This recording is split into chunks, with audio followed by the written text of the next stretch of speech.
What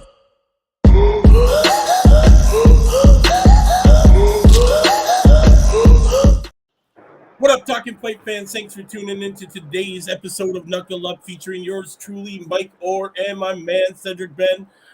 Prospects, you know what it's about, people. We had some big fights this weekend, and definitely we are profiling one of these guys that came through with a highlight reel knockout, and that is our man and heavyweight prospect, Jeremiah Dreamland Milton.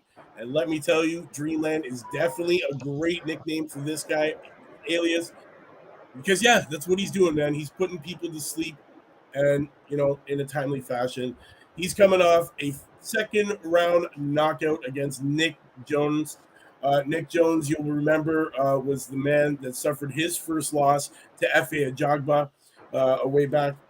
And so now we have this new kid, Jeremiah Milton, who's burst onto the scene. He's 6-0 right now with 5 KOs in the heavyweight division.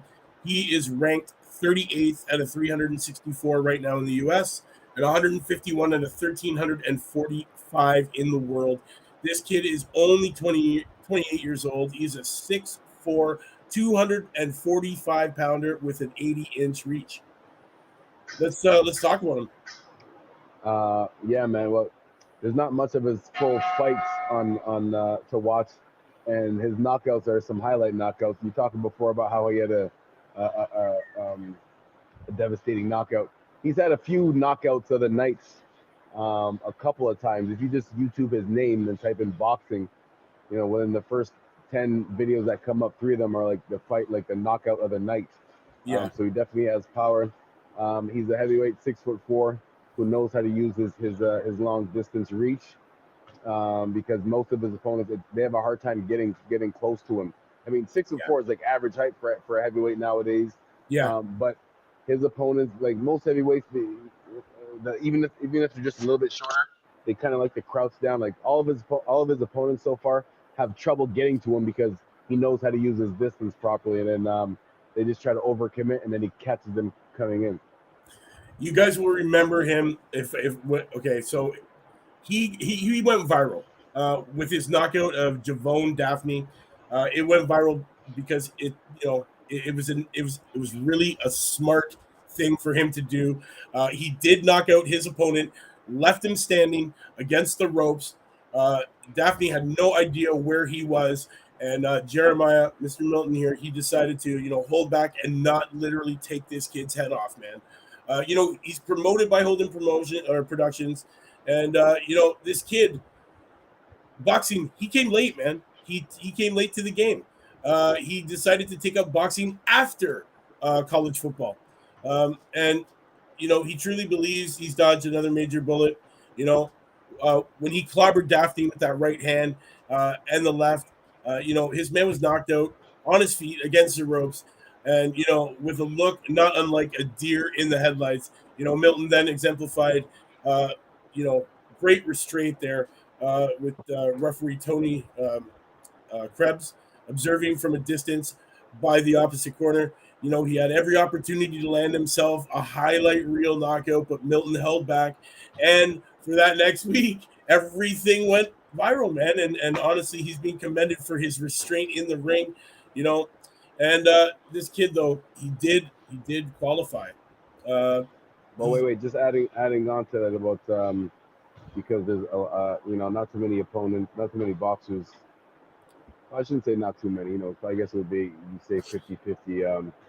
That would hold themselves back. One of the craziest examples. After you finish watching this show, you can type in Ray Mercer knocks out Tommy Morrison, where you had him against the ropes. Tommy Morrison was out like the way his opponent was out, and still landed like sat down and still landed like 3 devastating hooks. Like, I'm surprised his head, like in the cartoons when the head spins all the way around the head. Like, I'm surprised that didn't happen to him. And that's exactly the reason why I bring that up, is because that's what Jeremiah could have done to his opponent.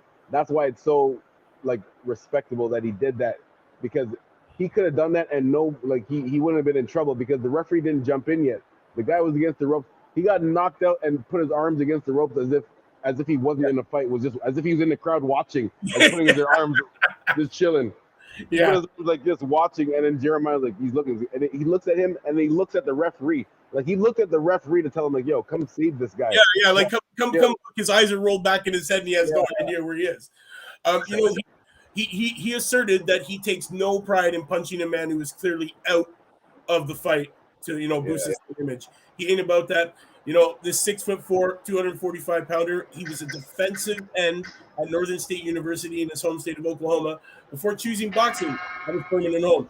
He captured a silver medal in the 2020 Olympic trials, but once the Tokyo Games were first postponed due to COVID, he packed his bags and decided, forget this, I'm turning pro. He's a very humble guy. He knows he came into this. He knows he came into this game late. He knows he came into boxing late. Boxing and football are both these sports that he came late into, and he's shining, man.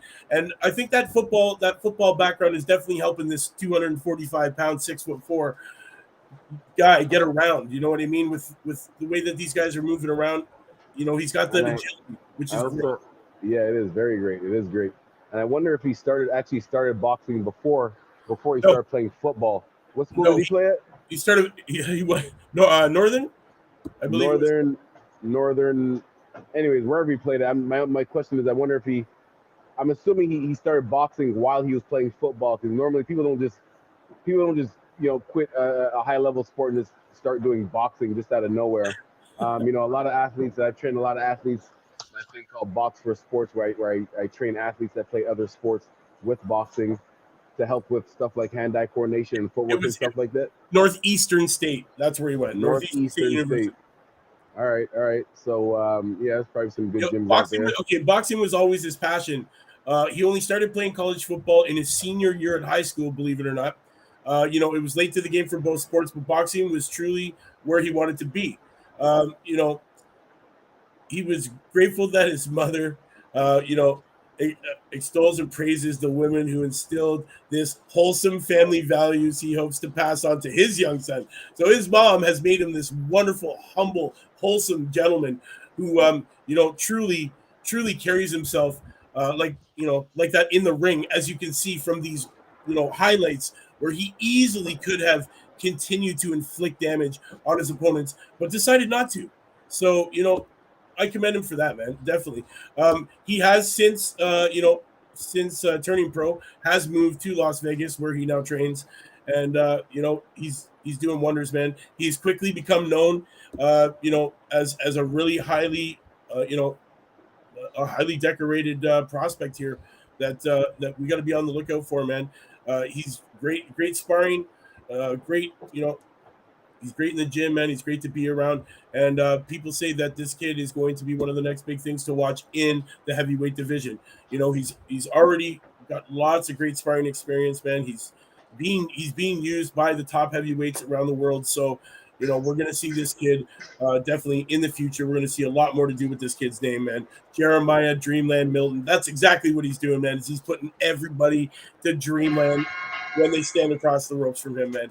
And, guys, if you haven't seen it, go check out Nick Jones versus Jeremiah Milton. Definitely a great fight. And, Nick Jones is no slouch, man. He was running 7 straight until that big shot from F.A. Jagba that ended his O. So, we're going to see this guy get a lot of, new opponents in front of him. Hopefully we get to see him, in some challenging fights. And we get to see these wonderful highlight knockout reels again from this guy, Mr. Dreamland. So, guys, it's your man Mike Gore and Cedric Benn doing what we do best, man. That's prospects. It's the beginning of the week. We got a whole good week for you, so make sure you come back and join us.